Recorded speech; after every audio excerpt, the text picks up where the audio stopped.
Gandang buhay, Pilipinas! Ang video na ito ay aking pagbabalita sa aming magandang komunidad. Aming lugar ay bagong tayo lamang na subdivision. Pero marami na din kami nakatira dito. Maganda ang aming lugar at malapit sa lahat. Malapit sa mga pangunahing kailangan ng mga tao. Ng school, bus terminal, train, mga pamilihan, mall, at ospital. Hindi po dito bumabaha.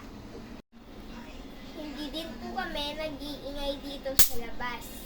Hindi po kami nagtatapon dito ng mga basura sa labas. Marami kaming kapitbahay na nakikipagtulungan. Meron po ditong truck na kumukuha ng basura. Noon kami ng mga project. Nang tatanim kami ng mga halaman at puno. Ito po ang maganda naming komunidad. Salamat po sa inyo.